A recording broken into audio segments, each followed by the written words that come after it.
Have you ever had that quiet, nagging feeling like there was more to life than what you currently have been experiencing? Like you were made for more?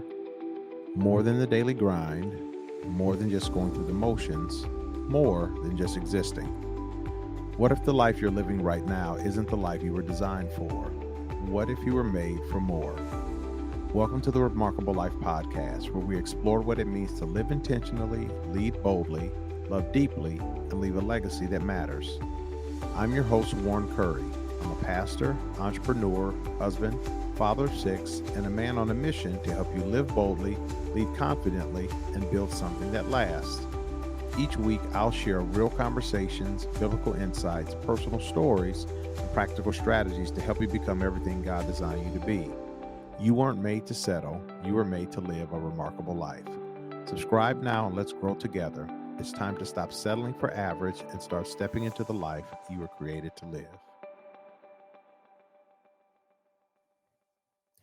Well, welcome back to the Remarkable Life Podcast, where we talk faith, leadership, purpose, and living a life that truly matters. I'm your host, Warren Curry, and I'm glad that you all have tuned in to another episode of the Remarkable Life Podcast. This podcast is all about helping you to live with intention, to lead with purpose, and to live a life that truly matters. And on our 10th episode, which was our milestone episode, shared a topic called overcoming adversity. Shared a lot of great nuggets in there on how to be able to prevail in adverse situations and circumstances. If you have not had an opportunity to go back and listen to that previous podcast, and also to read the adjoining article that I wrote, I would highly encourage you to go to my Substack. It's warrencurryjr.substack.com. And you can not only find that episode there, but all previous episodes and articles on that platform. And also, while you're there, please be sure to subscribe to my Substack so that you don't miss any other content and bonus content, as well as weekly content that I produce, which I hope is a blessing to all of you. On today's episode, I want to talk about something that I think really this past week here in the U.S. really kind of resonates with us all, and it's called the grace to grieve. We have, every nation, every country is not without its unique challenges, and the United States, excuse me, is no different. We have, experienced our fair share of ups and downs, turbulences and turmoil, and this past week was no different. You have to have been under a rock to not have heard about the horrific assassination, the shooting of political firebrand and a talking head Charlie Kirk, who was mercilessly gunned down in Utah at one of his rallies. He was getting ready to start a nationwide tour, sharing the political message that he's known for sharing, when an assassin's bullet prematurely cut short his life. And that in and of itself was an abomination. But to add insult to injury, this assassination was caught on video, caught on tape, circulated widely across the internet, and it was just something that I don't think that the human mind, eye, nor soul really can, really should look at, or should be able to try to process in real time. Seeing someone's life snuffed out, whether they've lived a long life or a short life, it's just beyond words. And so, and aside from Mr. Kirk's death, I think that just a week or so prior, there was a shooting at a school in Minneapolis, Minnesota. The same day, I believe, as that Charlie Kirk was killed. There was another school shooting, I believe, in Colorado somewhere, and then all of the upheaval and the turmoil that we experience day to day as Americans, in our own personal lives, in our neighborhoods, the communities where we live, work, play, and serve. And then also on a national scene, right, where there are things that happen nationally that have some kind of impact, either positive or negative, on us all. And a lot of times when things happen, especially, things like, Charlie Kirk's death, or things that are in the national news or national eye that are very either controversial or, um, just, I don't know, just around, it can create a lot of dialogue surrounding those things. So, many people, many of my friends, many people I know and love who admired Charlie Kirk, followed Charlie Kirk, ascribed to his political positions. They're devastated. They are grieving. They're at a loss for words because of what transpired last week. And then to kind of make matters worse, because of the nature of Mr. Kirk's um, posture and disposition and how he went about doing his political business, it has created a lot of national conversation surrounding some of the things that he said, which were controversial, and then so people who didn't believe what he said was controversial are rebutting those things, and they're trying to grieve his loss, trying to process in real time what their eyes bore witness to, trying to, fathom, how his wife and young children who are now fatherless are going to pick up the pieces after this, not as political pundits, not as, co-founders or the new leaders of Turning Point USA, which is the movement that Charlie Kirk co-founded, some years ago, but as a wife, as a mother, as a new widow. These things are realities that we are currently facing, and that none of us can escape. And so what transpired then in all of the conversation, or transpired last week, and all the conversation surrounding that, took me back to somewhat about 5 years ago, during the summer of COVID, the summer of 2020, when all of our lives were changed in an instant because of this invisible enemy that we were, that we were held hostage to, and not just nationally, but across the world. This virus came and wreaked havoc in our lives. It prematurely, snuffed out our loved ones. It exposed underlying conditions, sicknesses, and illnesses. Illnesses in people's lives that people maybe didn't know previously existed. It robbed us of so many things, robbed us of freedom, robbed us of relationship, robbed children of the right to attend public school, robbed kids of graduations and proms. It was a thief and a robber. And on top of, all of the COVID craze, was all of the dialogue, all of the negativity, all of the back and forth about, should churches close, should they not close? If your church closes, your pastor is a coward. If your church stays open, your pastor is reckless and doesn't care about your life or your soul. All of the stuff, right? That people, is the virus the mark of the beast? You shouldn't take a vaccine. If you do take a vaccine, it should only be this one or this one. Why would you put some kind of foreign substance in your body that was developed seemingly overnight, and it can't be trusted, right? So there's all of this conversation, all of this dialogue that was making, a really, really bad situation a lot worse. And then on top of that, we were quarantined, couldn't go to church, couldn't go to work, had to, ask permission, so to speak, to go out. Into the public, to run to the grocery store. You go into the grocery store, people have on what looks like hazmat suits, because no one is trying to take this disease home, catch this disease and take it home to their family, friends, and loved ones. All sporting things are shut down. Entertainment was shut down. Barber and beauty salons were shut down. Daycare centers were shut down. Everything. I mean, it's like life came to a screeching halt, simultaneously in all of our lives. And many of us who either, lead organizations or, serve in, be public servants as, police, firefighters, nurses, doctors, so on and so forth.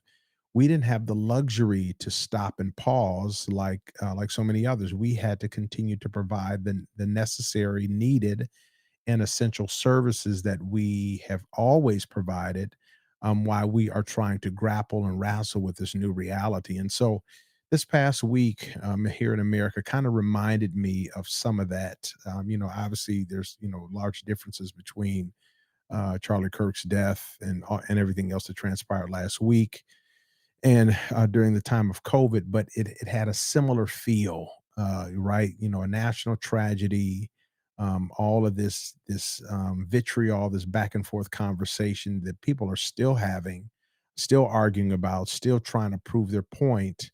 And it just reminded me of that. And I just remember during 2020, it might have been around, I don't know, July of that year. I just was feeling not feeling like myself. It just seemed like there was a cloud hanging over my head. I was functioning. I had a little bit of autonomy to move around because I wasn't, considered an essential worker. But I just remember being in this funk, like this haze was just on me, and I could not shake it no matter what I did. And I had never felt that way before. Initially, I thought I was just tired because of all of the changes we were going through, and I was just like, "Man, I don't know what was going on with me here." And so I remember, during that time, I went, and I had prayer, and I was spending time with the Lord, and I just asked the Lord, I'm like, "Lord, what is going on, with me? Why do I feel the way that I been feeling, and why can I not shake this thing? What is happening?" And the Lord just plainly and emphatically said to me, "You're grieving. You're experiencing grief."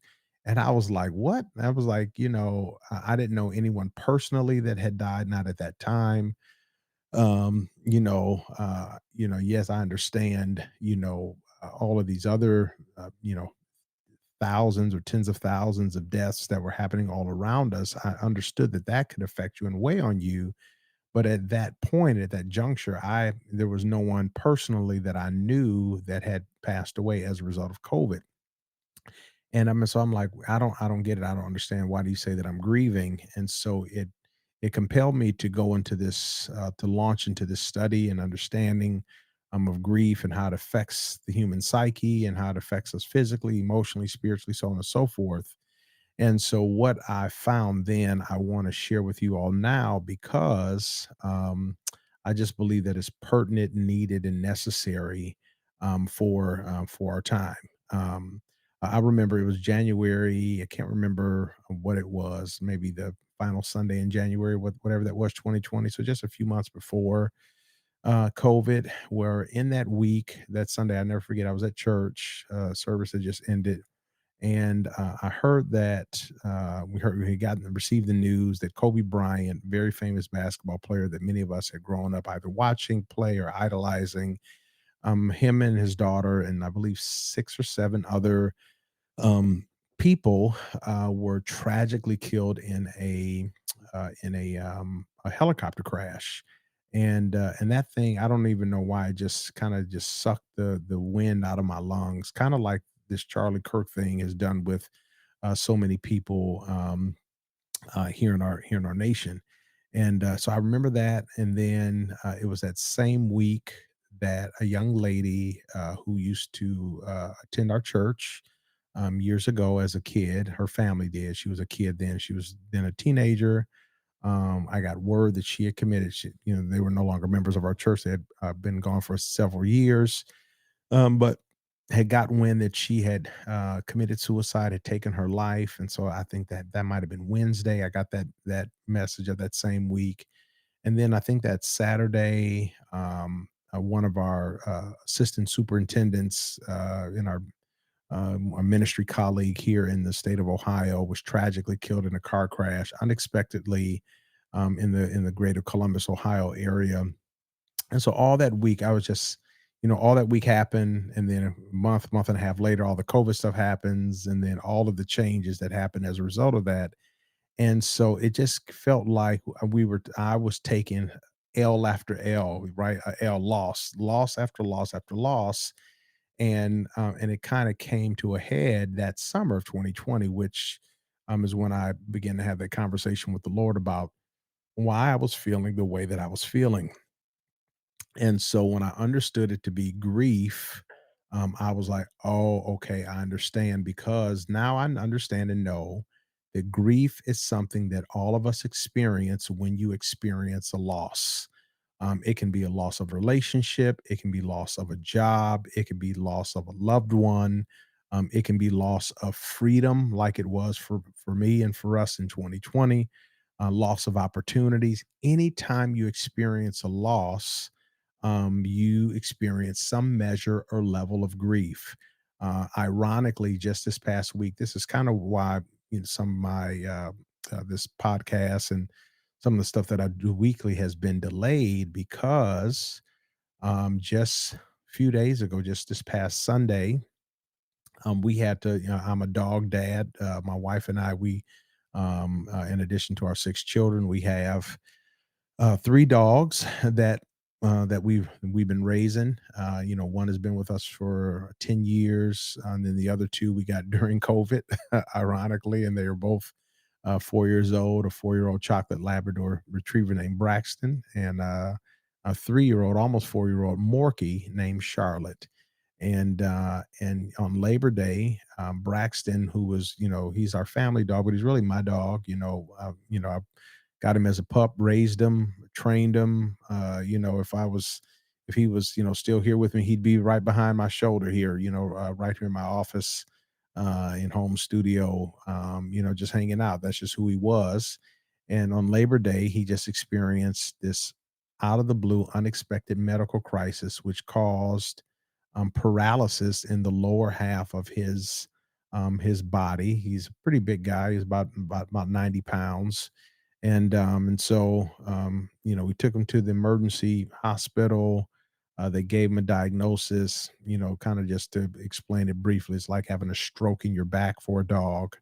And so yeah, so they were just like, he needs therapy. He needs, you or someone to help him and treat him and walk with him and all of that. And so here we are, here we were, being thrust into the role of being a caregiver for our pet in a different way. And then after about a week and a half, his his health just took a turn for the worse. He developed some kind of infection. He wouldn't eat, which, anyone that knows Braxton knows that he loved to eat. He was definitely a foodie, and one of his favorite pastimes was eating. He wouldn't eat. He was lethargic. Wouldn't drink water. He was still hobbled. He couldn't walk. He had no function in his two hind legs. I had to take him out whenever he had to go to the restroom. I'd have to put this harness on that I bought him and take him out and all of this kind of stuff. And then his health just continued to decline. And so I was out of town this past weekend, doing a training and some coaching, which I do for some church planters, people that are starting churches, and got the news while I was out of town that my wife and children had to take him back to the emergency that late Friday night, early Saturday, because he had was running a really high temperature, about 104, 105, 105 degrees. And so then by the time I got back about Saturday evening from my training, we just knew that it was time. And so we made the very hard and painful decision at about 1:30 a.m. on Sunday morning, to take him back to the vet and to lay him to rest. And that was very, very hard, very sad. Still sad about it. If I talk too much about it, I might start breaking down, crying on this podcast episode. And so even in that, right, just, my whole household, my whole family, my children, my adult children, my wife, all of us were just broken up about it, just crying. And just, we needed to be comforted because of the grief, the sense of loss that we were experiencing and still are experiencing as a result of our one of our quote unquote fur babies, going on, and departing into eternity. And so grief is something that all of us we can't evade it, we can't escape it, and all of us experience it when you experience some kind of type of loss. I remember during that same period of time, maybe 2020, 2021, I heard a quote that really stuck with me. I believe the Queen of England, Queen Elizabeth, said this prior to her death, and it was during the 9/11 attacks when the trade towers in New York City were leveled by the airplanes. And I heard this quote that she said, and it was this. She said that grief is the price that we pay for love. Grief is the price that we pay for love. When you love something or you love someone, you care about that thing or that person so deep that you can't help but to be thrown into somewhat of an emotional a roller coaster when you experience a loss in relationship or loss of life of that person or whatever it might be. Grief is the price that we pay for love. And so we just have to know that, grief is inevitable. It's going to happen. All of us care about something and or someone. And so when we experience loss surrounding those things that we care for, we will experience grief. And so, but I want to just share some things that I learned from, back then, summer 2020, things that I've learned throughout my pastoral career, helping, having a walk with families, helping them to lay their loved ones to rest, eulogizing them, eulogizing my own mother and grandmother and my uncle, laying them to rest. Just things, laying my nephew to rest, who was tragically killed, my 12-year-old nephew, a few years back. I just want to share a few things that have been super beneficial and helpful to me personally, helpful to my family, things that I've shared with them that have helped us to navigate grief stricken or grief smitten seasons. And then also things that I've shared with people and families as they have walked through their own seasons of loss. And so I just pray that these things are helpful and just a blessing to you. Okay. So real quick, grief. I just here's a quick definition of grief. Grief is the normal internal response to loss. It can stem from a death, divorce, job loss, broken relationships, declining health, or the quiet erosion of security and freedom. And one of the things that I've learned about grief is that it can show up in many ways, right? It can affect us psychologically, it can affect us emotionally, it can affect us behaviorally, it can affect us spiritually, it can affect us physically. There are different signs and symptoms of the effects of grief that impact us in those 5 areas and probably more areas that I haven't thought about and or considered. I just know that some people, for example, psychologically, when they experience grief, all of a sudden their motivation or their ambition begins to wane. They no longer the drive or the spunkiness of their personality that they once had. That light begins to dim or diminish. They are a shell of themselves. They don't want to be around anyone. They kind of self isolate. They may be edgy. They may be very short tempered. With people. Why? Because they're cycling through the cycles of grief and trying to process, which all of us do. The mental tape recorder plays over and over again. It's been happening to me this past week. I was sharing with my oldest son that one of the nights, maybe a couple nights, before we laid Braxton to rest, I'd have to care for him, and so because he couldn't, he was, I crate trained him, so he couldn't stay in his crate, and so I had to actually bring him up to our room and put him in our bathroom. He made bedding and stuff for him on the floor because he couldn't move. His hind legs were not working. He was paralyzed, and so I'd have to get up in the middle of the night and take him and help him use the restroom and all that kind of stuff. And so I remember it was one night, I don't know, maybe about a week had passed since he had experienced a paralysis, situation. And about 5 in the morning, you guys, I rolled over in the bed, and this dog had somehow pulled his self all the way out the bathroom, and this is a pretty far distance, okay? Pretty deep bathroom, pulled himself all the way out of the bathroom, across that floor, across the carpet into our bedroom, right up to my side of the bed. And he just laid his head on the bed and he was just staring at me. He was just looking at me while I was sleeping. I had no clue he was there. And when I opened my eyes, he scared the living daylights out of me because I was not expecting to see him or anyone, in that close proximity to me, and so it scared me then. It was funny then, but as I reflected on that this week, I felt like, man, I wonder did he know that his time was winding up? And he was just like, man, just to be close to my owner, to be close to the one that I love, to be close to the one who's trained me and raised me and, just the one that I adore, let me just be close to him one last time. And so it brought me to tears. It really, really did. As I, just mold that scenario over. And so grief can affect us, y'all, in all of these kinds of ways, so in addition to psychologically and emotionally, just spiritually, grief can make a person feel like, hey, I don't want to pray, I don't want to spend time with God, I don't want to go to church, I don't want to be around, people in my faith community.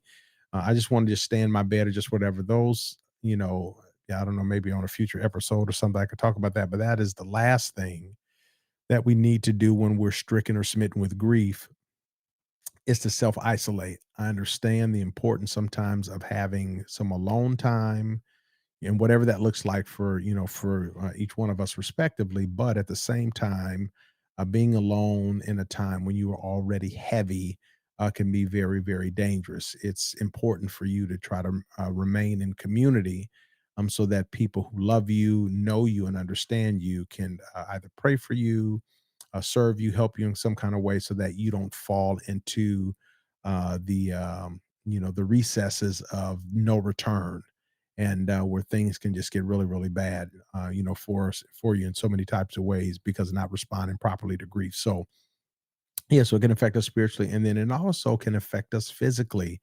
You can have literal heartaches, like your heart could be aching. I've heard this said before. When you deal with people who have been in a relationship with someone, maybe they've been married for a long time. Like this past week, my wife and I just celebrated just a couple of days ago. I just celebrated 30 years of our relationship, our friendship, partnership, all of that. We've been together as a couple 30 years, but and we've been married 24 out of those 30 years. So we just celebrated our 24th wedding anniversary. I think it was on Monday or Tuesday. I think it was Monday the 15th. And so, but just imagine, people that have been with someone 50 or 60 years, and then all of a sudden that person departs, they die or they go to a nursing home or an assisted care facility. And, all you've known is life with this individual, right? For all of these years. And so when a person experienced that loss, the loss of normalcy, the loss of closeness and being connected, the loss of conversation, you can experience literal or heartache, or different pains, and things of that nature in your body. Grief can affect your sleep. It definitely can invoke and affect changes in your appetite. Um, it can cause high blood pressure if you don't properly monitor and take care of yourself. It's really important, for you to understand when you are grieving, and that it's okay to grieve. That's very normal for that to happen, but you also have to kind of have a grief game plan, so to speak, for you to implement, so that when grief, the inevitable, does occur, that you are counteracting that, so that grief doesn't take you out. Okay. So, in my experience, there's three types of grief. One is what I would just call normal grief. It's just pain, emotional pain that you experience as a result of suffering a loss. That's what I'm experiencing right now. That's what my kids are experiencing. My wife came into our bedroom. I don't know. I think it was yesterday or 2 days ago in the morning. I was getting dressed and for the day, and she had gone. I think ran some errands to taking the kids to school or something, and she just came in, and I was tying my shoes, and I can't even remember what I was thinking about, but there was something that I thought about that triggered a thought that made me think about Braxton. And I'm just sitting there getting dressed and I'm crying. And she walks in the room, and she didn't say anything. She just came over and embraced me. And that's normal, a very normal grief that happens after you experience a loss. There's some people I know, uh, people that I know personally who are going through job loss right now. They've been at a certain company for years on end. Giving blood, sweat, and tears to this corporation, and they just this company just underwent mass layoffs and just start getting rid of people, putting heads on the chopping block, and all of a sudden, the predictability that you once knew of having this same job or different jobs within the same corporation for however many years, all of a sudden that thing is gone now, right? And so so it's normal to experience grief, when you have some kind or type of loss. So that's normal. So I just call that normal grief. The second one is what I call complicated grief, and that can be defined or described as an ongoing state of grief or mourning that prevents a person from healing and being able to move forward in life. I remember the year 2016, I believe. Yeah, my grandmother, my maternal grandmother, and my mother died within 6 months of each other. My grandmother passed in April of that year, April of 2016. And my mom just 6 months later in October of 2016. And I'm the only, as far as I know, minister, clergy, pastor in our family, in our wider family. And so typically when there's some kind of death or something like that, I typically get called on to handle the funeral services, do the eulogy, do all the pastoral care, comfort, all of that stuff. And I'm accustomed to that because it's part of my role that I do as I serve as a pastor of people, pastor in church. But it's different when you start to do that and it's one of your family members. My mother and my maternal grandmother were the uh, two most prominent female influences in my life, period. And to lose them 6 months apart from each other, it was extremely, extremely hard. And so I had to really take a little bit extra time, especially after my mom passed, because my family and I, we were her caregiver. So she lived with us the last few years of her life. And we cared for her. We were trying to get her healthy, trying to get her on a donor list. And unfortunately, she passed away before all of that could happen. And so I remember after she passed at the end of October of 2016, I took a whole month off from work, from everything. I just unplugged. I'm a caregiver kind of by nature, the nature of my role, the nature of my profession. But I said, hey, you know what? It was time to be selfish, and it's okay to be selfish sometimes. And so I really unplugged. I just was home. I didn't go to church. Had someone else fill in for me, while I was there. And because I needed the time to be able to properly grieve so that my grief would not complicate itself and cripple me and overtake me because I didn't properly process grief when I needed to. And so that second kind of grief can be complicated. It can be nagging. It can be a nuisance. Excuse me, a nuisance if we don't properly uh, handle it when it needs to be handled. And then the third type of grief is anticipatory grief. It's anxious feelings surrounding additional losses in the future. I think that's just normal human nature to kind of just think like, okay, this happened. Now what's going to happen? Is someone else going to pass? Something else going to transpire? The whole thing with Charlie Kirk's death, and now it's created a lot of angst and conflict between the two primary political parties in the United States, and each respective parties followers, those who ascribe to those political positions and ideologies.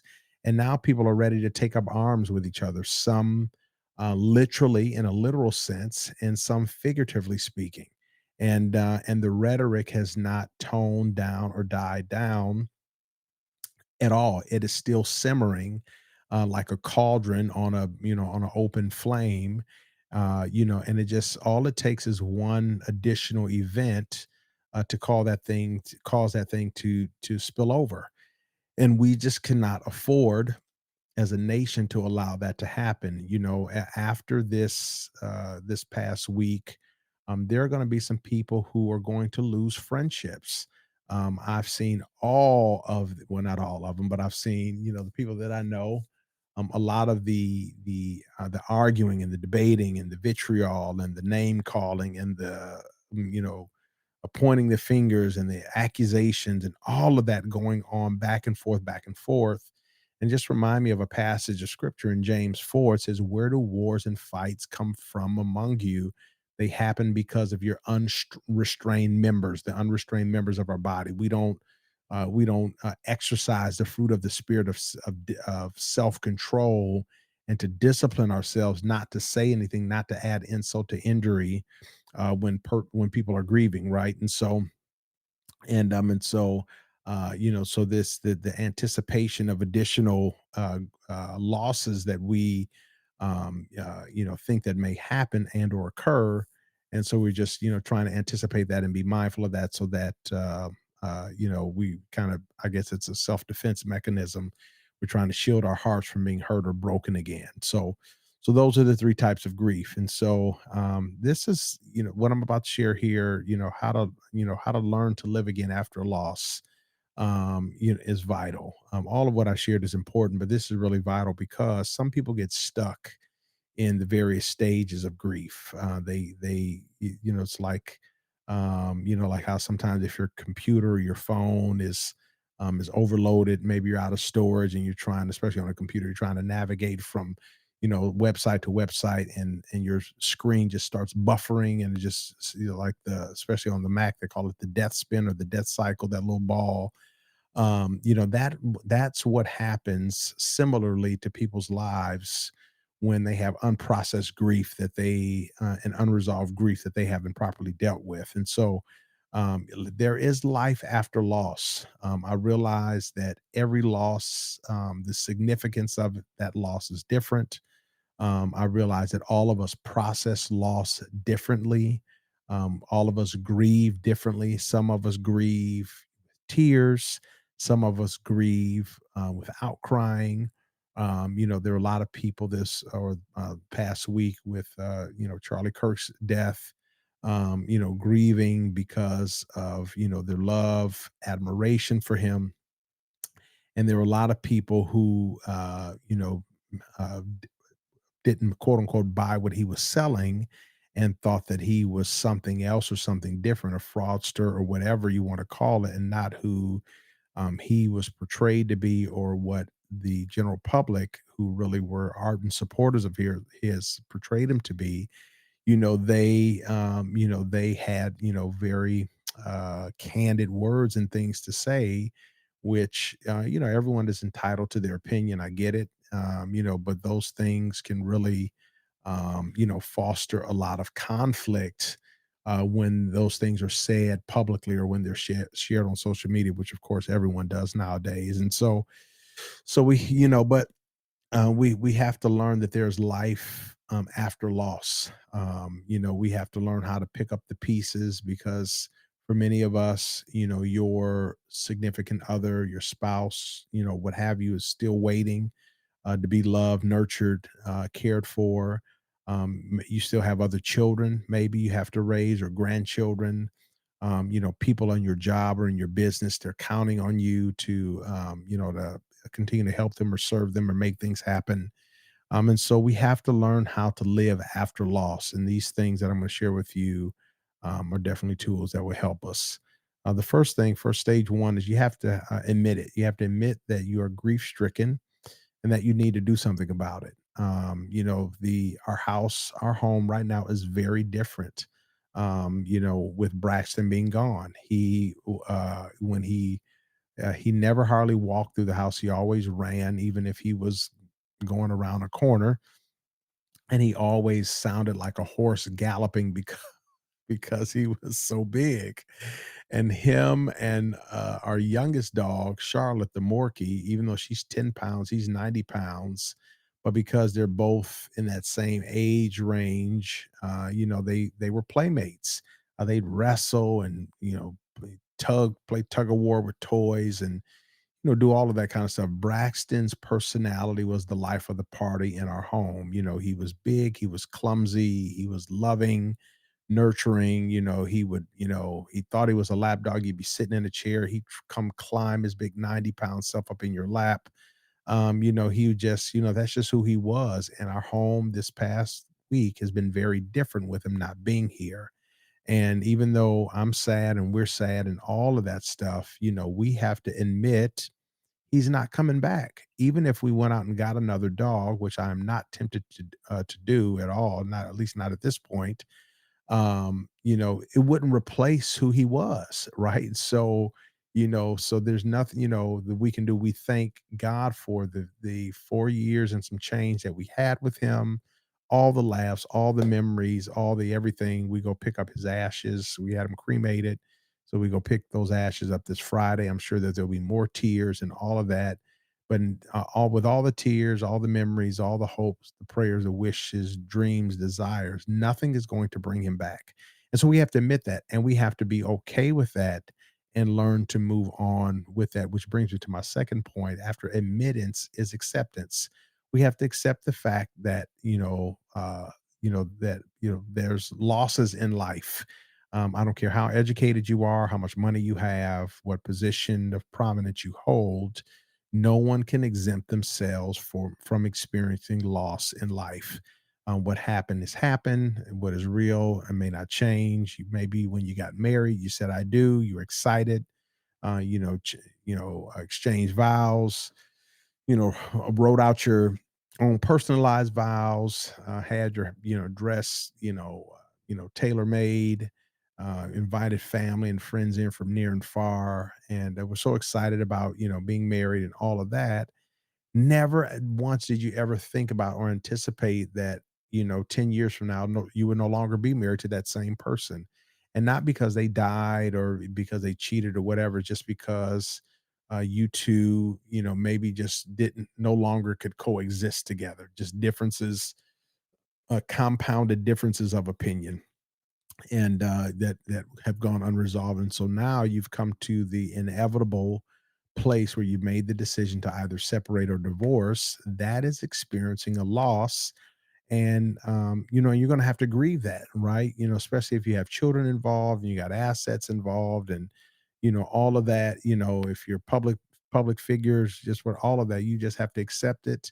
And then learn to work through and walk through the shock of what you experienced. I mean, I couldn't, really fathom the fact that, Braxton wasn't here, but we had to learn to accept it and move on from that. Right. So that's the second thing. The third thing is allowance. You have to allow yourself to work through and feel the physical and emotional pain of loss that you've experienced. I remember when my mom passed. It was one Wednesday night. Back then that was whatever that was, 2016. That was 9 years ago. That it was a night. It was a Wednesday night. Typically for us, it was a Bible study night. You'd be at church, teaching. But I was not. I was eating Thai food in a Thai restaurant at a restaurant in the city, sitting in a corner, drinking Thai coffee, eating drunken noodles or probably pad Thai or something, and watching a basketball game on my tablet, and I was bawling my eyes out in the corner, and so, I would, there's so many things, when you are, going through, processing grief that can trigger you. A song, a smell, a sound, a memory that you recollect, an article of clothing, certain. Yeah, I mean, there's so many different things that can trigger you. When that happens, and I just recall that was happening time and again to my, when I was, my mom had just passed, and so I was just like, man, there'd be times I'd be driving, I just a memory would pop up, and I'd have to pull over because I'd be crying so much or crying so hard, I just couldn't really contain myself, and I didn't want to put myself in harm's way or anyone else in harm's way, and so you just have to allow it, have to allow yourself time, allow yourself space to be able to work through the emotional and physical pain that you might be feeling, and it's just important that we do that, because if we don't, or if we're trying to be the strong person for everybody, we actually do harm to ourselves and others when we don't allow our emotions to be properly expressed in the time frame and in the manner that they need to be expressed in. And so I understand that many of us are heads of families or what have you, and we've got to handle business when there's a death or when there's an emergency or something in the family, but that does not exclude us from taking the time to properly care for ourselves as we experience loss. So that's the third thing, is allowance. The fourth thing is adjustments. You have to adjust to your new norm. Um, you know, uh, I was, told my family just earlier today, our dogs bowls. We have three sets of dogs bowls because we have three dogs in the kitchen, and Braxton's bowls just there. I told my wife and one of my other daughters, I said, we gotta get that bowl out of here. I was just like, I don't want to see it. It may trigger me. We had just re-upped his food. We always had to buy him like 50-pound bags of food. And so we had just gotten a new order of food right before he passed. And so I, called someone who I know has a dog. I said, hey, I'm gonna give you this. I said, if your dog eats this, they can have the whole bin and all the food that is in it. Right. We have to make adjustments and get accustomed to living in our new norm. The thing that is our new normal, and it takes some adjustment, takes some work. It takes time. It really, really does take time. I mean, it takes intentionality, but it has to be done, okay? Because we just have to learn how to adjust to our new world and that person or that job or whatever that is no longer in it. And that's okay. It's okay to sulk and be sad or whatever for a moment. We just can't stay that way. And then the fifth and final stage is to advance. At some point, you got to move on in life. Deuteronomy 1:6-7 says that when the children of Israel were at Mount Sinai, and I believe that the Lord said to them, you have stayed at this mountain long enough. It is time to, pack up your camp and move on. It's time to move. We can't stay around the mountain of grief forever. I do understand that grief is cyclical, and that based on who you lost or what was lost, that you will experience grief sometime in waves, season after season. Some years may have passed, and all of a sudden, the kid that you lost, that their birthday comes up. The mother that you lost, here comes Mother's Day. Father that you lost, here comes Father's Day, or whatever it might be. And so naturally, those things can trigger some memories and cause you to feel sad in some kind of way. I think that that's very normal, and sometimes it's still needed and necessary. But what's not normal is to allow those things to shut us down year after year, where we can't function because we haven't properly processed grief through prayer, through intentionality, through working with a therapist or some kind of professional, sitting and talking to a pastor, a combination of all of those things above. We have to, at some point advance and move on, because there is life to live after loss. And we just have to know and understand that when we're going through and experience loss, that God never leaves us to navigate, loss alone. He never expects us to experience grief all by ourselves. The Bible says in Hebrews 4:15 that we have a high priest, referring to Jesus, who can sympathize with us concerning our weaknesses and our frailties. We have a person in Jesus who knows exactly what we feel and how we feel, and he can empathize with us and he walks with us and help us. So we just have to continue to just call on his name and ask him to assist us as needed and as necessary. And then the next thing is the Holy Spirit, one name that he's constantly or commonly referred to in the New Testament, is the comforter. When we are grieving, we need comfort. We need hugs, we need love, we need reassurance, we need comfort. And thank God for family, friends, buddies, people that love us, that can help us and comfort us. But there's no comfort that is more assuring than the comfort that comes from the comforter himself, the Holy Spirit. And John 14:16 says that Jesus asked the Father that he would provide or give to us another comforter. And that's exactly what he did. And so I'd encourage you that when you need to be comforted and no one else is available or no one else can understand the depth of the pain that you're feeling, I encourage you to open your mouth and call on the name of the Lord and invite him into your situation so that he can comfort you and reassure you that everything is going to be okay. And then the third and final thing, just concerning, just the Lord providing grace to grieve, is the promise that He will give us rest. Matthew 11:28 says, "Come to me, all ye who are labor and are heavy laden or burdened, and I will give you rest." We need rest when we're grieving. We need community when we're grieving. Sometimes we need a good walk outdoors when we're grieving. Sometimes a vacation, whether a short drive or going to another destination, a good healthy meal, a great night's rest. Friends and family, laughter. All of those things collectively can help serve our interests as we're trying to process and walk through seasons of loss in life. And so just be encouraged. I know that this week has been heavy. I know that many of you are still grieving, still trying to process the events of what's happening. I know, especially with all the people who had loved and admired Charlie Kirk. His funeral has not even happened yet, and so technically he's not even been buried. And so people still have that to deal with. I'm sure that it'll probably be televised, or some portion of it will be televised, which will stir up those emotions and that pain again. Seeing people that you love or admire on television, seeing them emotional, like all of those things are triggering, and not necessarily in a bad way, but in a good way.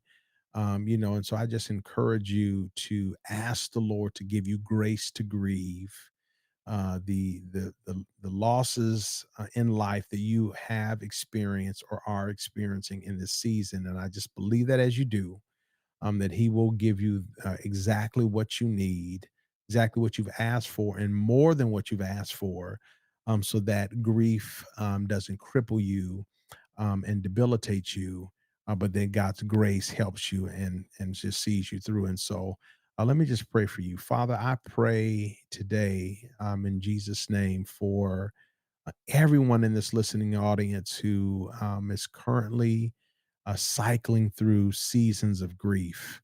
Lord, whether it's we lost a friend, family member, loved one, a public figure, a recent job, going through a divorce, experiencing a miscarriage, whatever it might be, Lord, you are in touch with our feelings. Help to reassure each person that's listening that they are not alone, that you are here with them. You've promised to never leave them, and you promised to never forsake them. Thank you, Lord, for loving us and always being with us and walking by our side. And I pray that you continue to provide the encouragement and the reassurance, Lord, to those who are hurting, that everything is going to be okay. And we just bless you and give thanks and praise to you in Jesus' name. Amen. I just want to just challenge you all this week as well to just take an intentional step. If there's something that you've been trying to avoid, not face because it's been too painful to do that, I encourage you to do that. Write it down, If you have to make a phone call, if you need to write a letter because maybe someone passed and you didn't get a chance to kind of have closure and say what you wanted to say. Sometimes I've encouraged people to write letters, to that person like they were still here, and be okay, be vulnerable with, with your grief in the way that you feel. It is okay. You don't have to be, superhero for everyone.